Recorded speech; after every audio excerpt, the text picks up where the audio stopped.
Welcome to another episode of KinCasts, where we explore the joys of connecting with loved ones through private podcasts.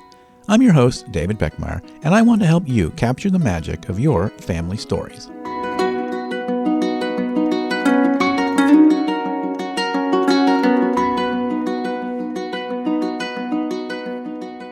So we flew home on the airplane. I was dressed as a boy, and Mama was with the baby in a wig and sunglasses at the front of the plane.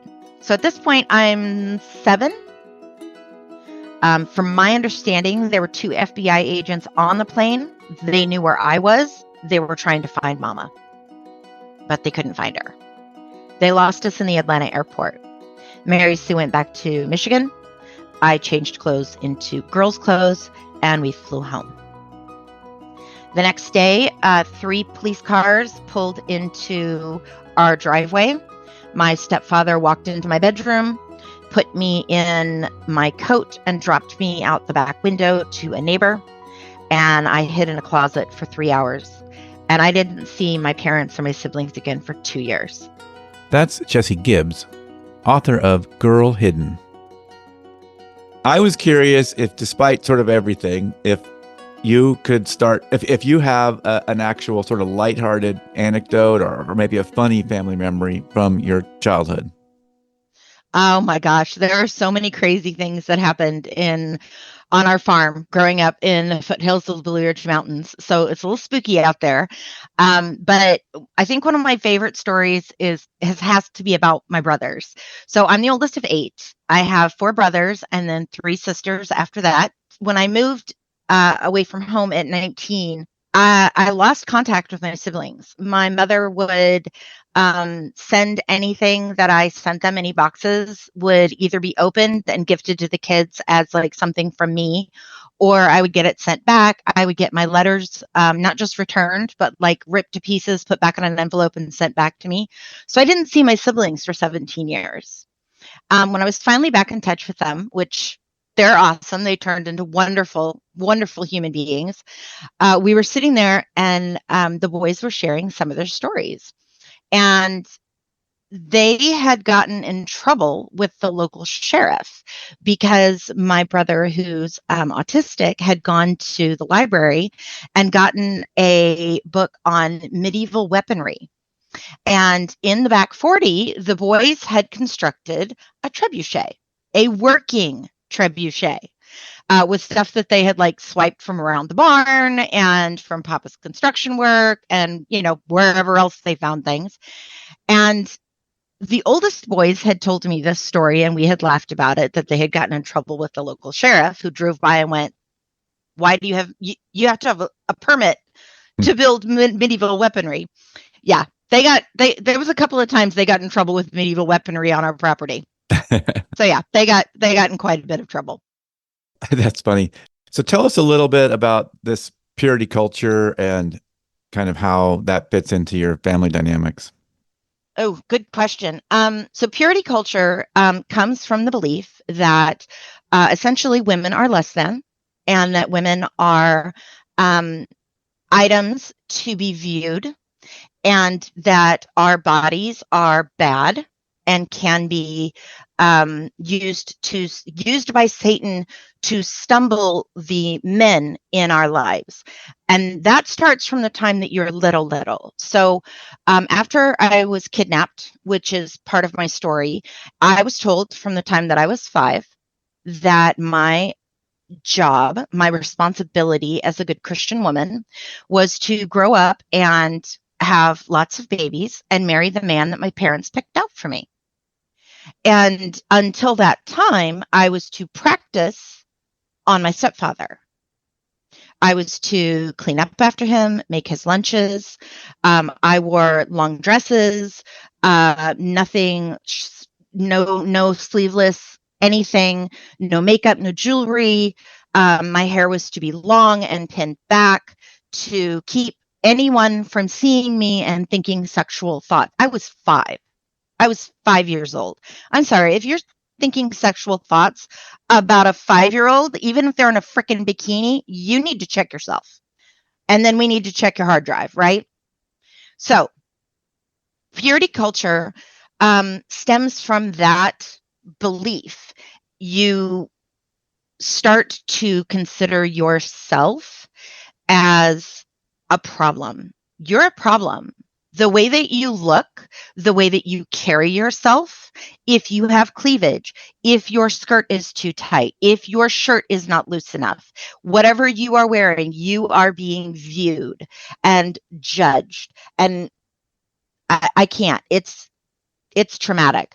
As a matter of fact, when I was 16 and I had started to come into my body at that point, Papa would even take me places to show me off to his friends. I was told from the time I was 5 that this is how the world worked. And it wasn't until when I was 17, Papa had decided to start going to college. Huge thing. Bless his heart, Papa's not the smartest cookie in the tin, let me tell you. Very simple gentleman. But because he was going to school, I was allowed to go to school. Now understand, I was homeschooled from the time I was in second grade. Okay. So I had barely an education. And then by the time I was in 8th grade, Mama graduated me, that's in quotes, to allow me to start working full time so that I could support the family. Nothing in my life was, as I was informed, was more important than the family. The family comes first. Mama comes first, right? So being allowed to go and get educated was a huge deal for me. And I was nervous and I was excited and I went and I took the testing. And of course they were like, I mean, you've got some things you're missing, but I was a smart cookie. So I started working in journalism and started working at the radio station. From there, I got interviewed by multiple radio stations. And by the time I left home at 19, I was the only female DJ on 4 radio stations. Understand, I wasn't just working on like a little tiny AM station. I was also working on 100,000 watt top 40 FM station covering 4 states. I was going places, right? And at that point, I had started to realize that a lot of the things, because I was out experiencing life and speaking with other humans, that not everything my parents told me was true. And that was kind of an eye-opener. And so 2 weeks before my 19th birthday, my mother informed me that I was going to quit the radio station because I was getting too worldly and that I needed to come home, and I'm not even exaggerating, finish raising my siblings and learn to make quilts. Okay. So yeah, that it took a little while of being out in the world to start to unpack some of that. And then when I left the inner city commune in Chicago 15 years ago, I started deconstructing from my religious upbringing as well as the religion from the inner city commune, and understanding that as a woman, I have a lot of power and I have a lot of standing in society and I can do things. And so since I left the inner city commune, I went back to school. I actually got my degree as a graphic designer. And 7 years ago, I hung out a shingle and started my own business. That's awesome. So it's taken a little bit, but I'm getting there. Yeah. So maybe you have some advice for folks who have sort of experienced some of these difficult situations and maybe want to find a way to connect and share through some kind of creative outlet. In your case, you wrote a book, right? I did. And let's hear the name of the book. Let's not miss that. The name of the book is Girl Hidden. It's available on Amazon. We did an audiobook as well, so it's available on any place you get your audiobooks. So Google, Spotify, Audible.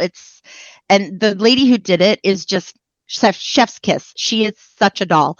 She even did the little Southern accents of my siblings, and it just made me cry. It was so sweet. But yeah, I wrote a book because so just to backtrack a little bit, sort of give you like an overview of why I wrote this book. So when I was born, I was actually born way back in the day in Rota, Spain. My mother was in the Navy. and she was trying to get out of the Navy. And at this point, she was 19 years old and had had not one, not two, not five, but 6 abortions. And then I was going to be her 7th. She was going to end this pregnancy, terminate this pregnancy. And then she found out that if she stayed pregnant, she could get out of the Navy. And she went, I got to keep this kid. 3 months after I was born, she moved back home to Vashon Island, which is a little island here in the Puget Sound in the Pacific Northwest. And I ended up living with my grandmother. Long story. Mama met a man again, decided to get married, went to Canada, came back, blah, blah, blah. Anyway, long story. When I was 3, she finally left and left for good. She moved down to North Carolina. And my grandmother was relieved. I was relieved. I was 3, and I would have a panic attack anytime my mother came into town. So her being gone was actually very good for my mental health. 2 years later, my mother had joined a local cult, part of the shepherding movement down in North Carolina. She had met Papa, my stepfather, and gotten married, and they had popped out 2 babies, my 2 oldest brothers, my next 2 siblings. And she wrote to her mom and said, hey, I finally have my life together. I would like my daughter back. And my grandmother was like, not a chance in hell. And then she wrote my grandfather. Now understand, and Grandpa and I have talked about this. He had just retired. He was looking forward to retiring and traveling with my grandmother. And now he has an emotionally traumatized, exceptionally smart, very high needs little girl living with him. And he wanted to be free. And so he said yes. And my grandmother, believing that it is the woman's responsibility to submit to their husband, even though she was furious, she flew me down to North Carolina, where I met my mother and my 2 stepbrothers and my stepfather in the airport. And they took me home. And the plan was that I was going to be there for 3 months as a testing. We were going to see how it goes. And during that time, my parents would go into my brother's room. They were working really hard to indoctrinate me on what my responsibilities were as a good Christian woman. And so they would go into my brother's room and they would sing them songs and they would pray with them. And then they would come into my room and they would sing me songs and they would pray with me. And then Mama would go to bed and Papa would stay with me because it was my responsibility as a good Christian woman to care for my practice husband. So 3 months comes and goes. 6 months comes and goes. A year comes and goes. I was 6. My grandmother is trying to get a hold of my mom. My mother was returning all of the letters that she sent because this, of course, is before the time of the internet. She had the phone disconnected, so Grandma had no way to contact me. I was informed that Grandma was dangerous, that I was not safe with her, and that she had abandoned me, as well as my aunties. A little over a year, it was close to a year and a half later, Grandma finally got the law involved because, understand, Grandma had full custody of me at that point. And so she was like, I'm showing up on this date with police officers. If you are not there and I do not have access to my granddaughter, you're going to jail. So my mother was like, oh, well, we've just been so busy. I didn't know you were trying to get a hold of me. La, la, la. Grandma was there for 5 days. I was told in no uncertain terms that I was not allowed to be alone with her. After 4 days, my grandmother very sweetly, because understand she's like 5 foot nothing, got into my 5 foot mother's face, 5'10" mother's face and said, I'm taking my granddaughter and we're going to lunch. And so we went to lunch and Grandma's like, okay, kid, let's be honest. What's going on? I can tell something's different. How's it going? And I told her everything. And Grandma's pretty stoic. It takes a lot to piss her off. She was pissed.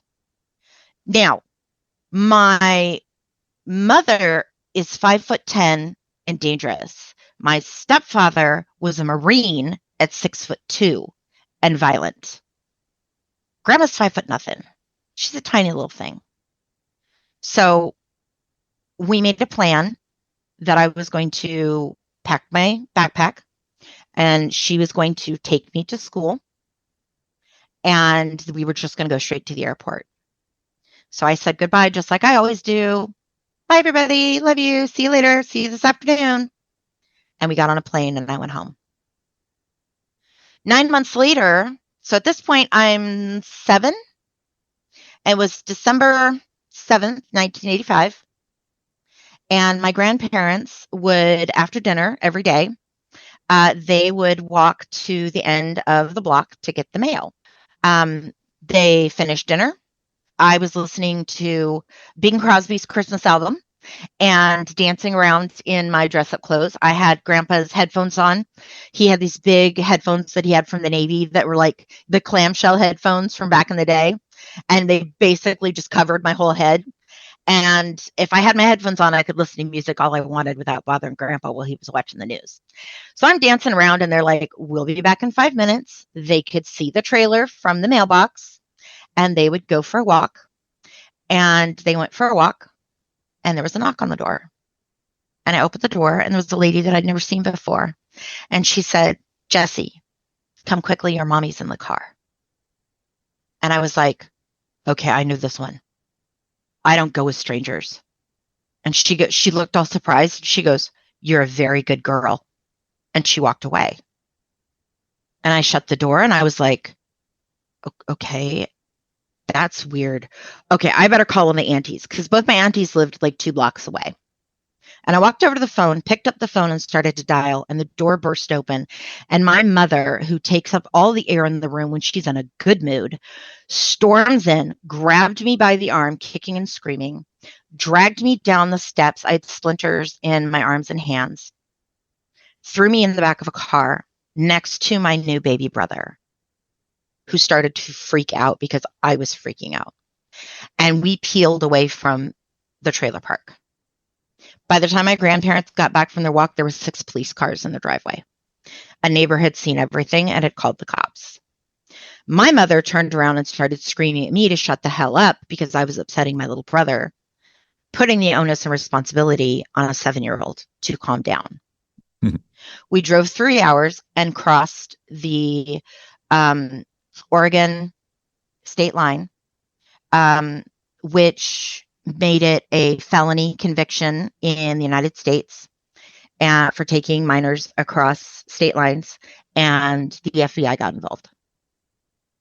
The next day, I flew home dressed as Jeremy, the lady who was in the car, who had been part of the kidnapping, was the national director of WEBA, which stands for Women Exploited by Abortion, which my mother was the North Carolina director of. They had met at a conference. Mama had made up all these stories about my grandmother, and Mary Sue believed her. So we flew home on the airplane. I was dressed as a boy, and Mama was with the baby in a wig and sunglasses at the front of the plane. From my understanding, there were 2 FBI agents on the plane. They knew where I was. They were trying to find Mama, but they couldn't find her. They lost us in the Atlanta airport. Mary Sue went back to Michigan. I changed clothes into girls' clothes, and we flew home. The next day, 3 police cars pulled into our driveway. My stepfather walked into my bedroom, put me in my coat, and dropped me out the back window to a neighbor. And I hid in a closet for 3 hours. And I didn't see my parents or my siblings again for 2 years. I was passed around from house to house, different members of the cult that she was involved in, who all believed her version of events. And during that time, I lost almost my entire memory. I went to sleep one night, and when I woke up, I had 2 memories. I remembered the kidnapping, and I remembered that Papa was dangerous. And that was it. I lost my memory. And I didn't start having flashbacks until I was in my mid-teens. And so I would have these memories come back to me and just knock me to the floor. And like, where does this even come from? Where does this fit in my, like, where's, I didn't understand it was happening to me. And my parents were not the kind of people that you could talk to. As a matter of fact, when I told Mama what Papa had been doing to me when she left him in my room, she was quiet for a moment, and her response was, "Oh God, tell me you didn't tell your grandmother that." And then she rolled over and went to sleep. It's the only time we ever talked about it. Now, Papa never touched me again after that, mostly because he knew I'd tattle. But he treated me like his girlfriend. So anyway, at that point, I started writing because there was a lot of stories that I grew up with. My mother basically rewriting my story to fit her narrative that didn't connect in the right places. And so I needed to get it down on paper to see if I could organize it. When I finally got to see my grandparents again, because I didn't see them again until I was married. I was 21. And when I told Grandma that I was writing all of this stuff down, she's like, "I have some boxes for you." Over the course of the next 2 years, she sent me 40 boxes. Paperwork, FBI files. I have the poster, missing child poster from the government. I have copies of tapes from the social workers that interviewed me. I have every letter that my mother sent to her mother before and during her entire pregnancy with me. So I started putting all of these pieces together. And then I started contacting the other people in my life growing up who were there and saw things, and calling them and going, "Okay, but what really happened in this situation? Okay, this is what I know, real or not real." And that's what I've had to do for the last 20 years. Real or not real. So I wrote it down. Yeah. So you said that you reconnected with your siblings, Mhm. and it has sharing stories with them, sort of become a way to sort of create moments of light in all this darkness. Absolutely. Absolutely. We've had to have some tough conversations. When I left home at 19 and my brothers were told that I was leaving home to, because I wanted to go drink and smoke and do drugs and have sex, which was not true. I had joined a inner city commune to try and change the world. I really wanted to seek God, whatever that looked like. Understand, I'm an atheist now, but at the time, that's where my heart was. But they had been told that they were bad, and that's why I left. That I didn't love them anymore, and that's why I left, etc. But me leaving caused trauma for them. They took on all of the things that my parents were doing that I was protecting them from. That protection was now gone. And they had to reap the punishments because my mother liked to punish my siblings to punish me. And that's what she did. So yeah, we've had to have some of those conversations. And they've been hard on both sides. On both sides, there's been a lot of work. But it's been really healing to walk through that and go, okay, that happened to you. This is what happened to me. It's not just you. This wasn't pointedly you. And then for all of us to have the conversations of, is Mama sick? Absolutely. Absolutely. There's something deeply wrong with Mama. Does that make it easier? Yes and no. But then there's also been magical experiences. I got to see my baby sister who I delivered get married. I got to be there for that. I got to meet my nieces and nephews. I have the coolest nieces and nephews. I'm just here to tell you right now. My brothers and sisters make beautiful babies. So it's been awesome. And it's hard for me going back to North Carolina because they all still live down there. To go back into the woods is traumatic.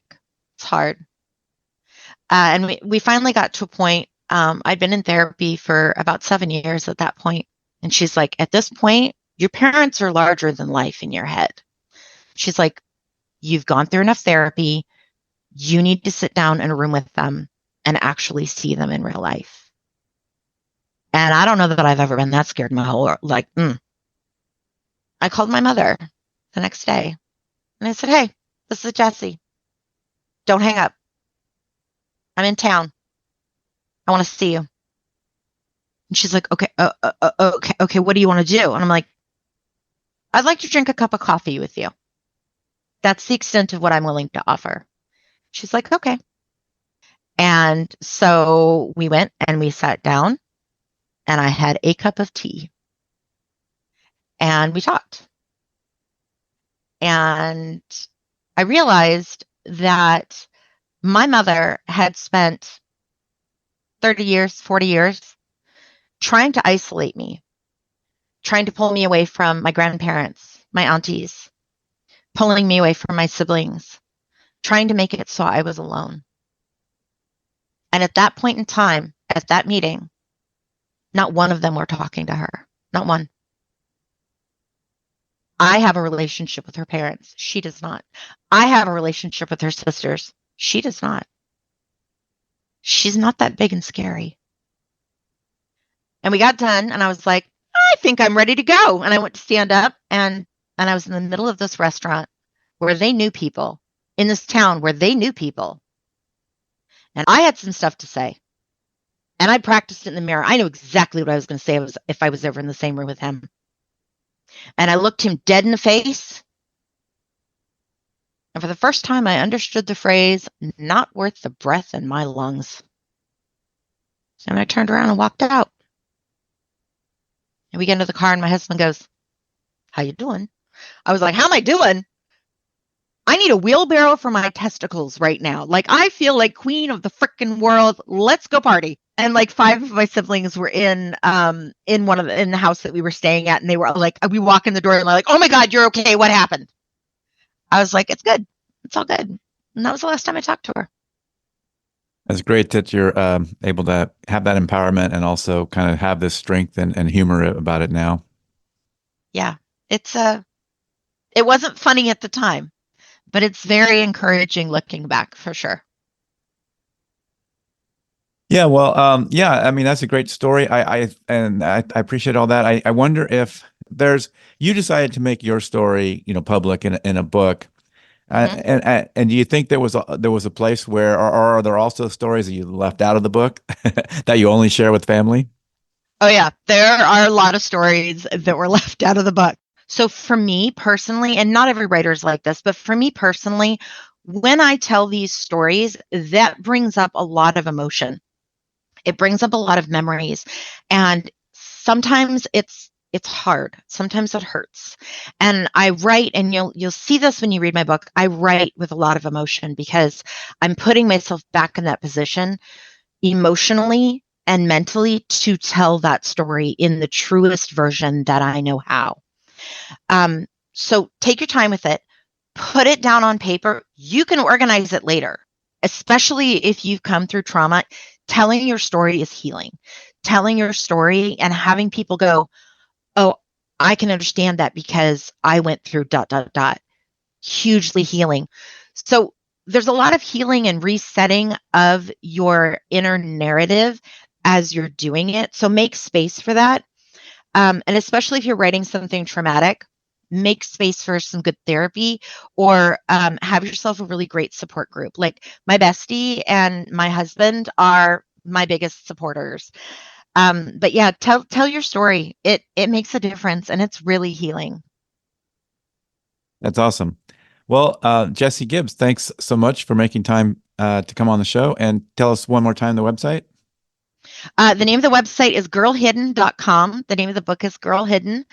You can find it anywhere that you get your books. And if you read my book, please give me a buzz. Tell me what you thought about it. Leave me a review. I love reading reviews. I love having those conversations and hearing other people's stories as well.